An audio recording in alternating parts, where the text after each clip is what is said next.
জামালপুরে মরহুম মোজাম্মেল হক মন্ডল স্মৃতি স্মরণে প্রীতি ফুটবল ম্যাচ অনুষ্ঠিত হয়। টাইব্রেকারে একাদশ বিজয়ী হয়। বিস্তারিত থাকছে নিউজ ডেস্কে।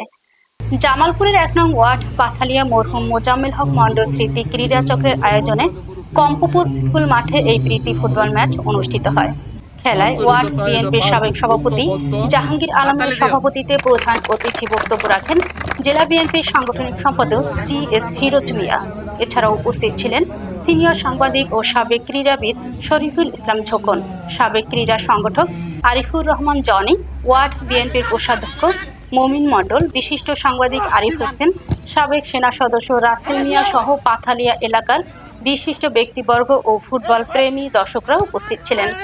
৯০ মিনিটের খেলায় টাইব্রেকারে একাদশ ৪-২ গোলে গেরিলা একাদশকে পরাজিত করে চ্যাম্পিয়ন হয়। ম্যাচ শেষে প্রধান অতিথি ও অন্যান্য আমন্ত্রিত অতিথিবৃন্দরা চ্যাম্পিয়ন ও রানার্স আপ দলের মাঝে ট্রফি তুলে দেন।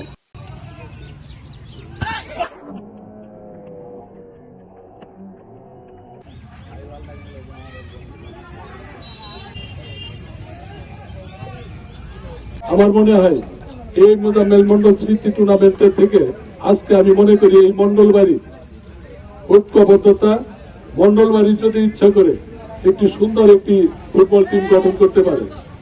ফুটবল টিম এই মোজাম্মেল স্মৃতি টুর্নামেন্টে হয়ে এই খেলোয়াড়রাই বিভিন্ন জায়গায় খেলতে পারে। তাদের দক্ষতা এবং খেলার সুযোগ, তাদের যে অভিজ্ঞতা দেখলাম অত্যন্ত সুন্দর। আমার মনে হয় তারা আগামীতে এই মোজাম্মেল মন্ডল স্মৃতি টুর্নামেন্টে আরো ভালো খেলবেন। পুরস্কার রয়েছে সেরা গোলদাতা, যিনি এই টুর্নামেন্টে সবচেয়ে বেশি গোল দিয়েছেন তার জন্য একটি পুরস্কার রয়েছে।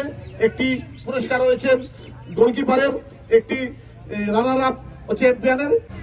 খেলা সুন্দর হয়েছে, খেলা সমাপ্তি করে দিলাম।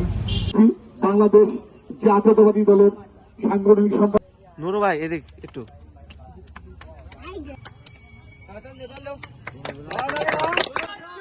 সকলে ভালো খেলছে।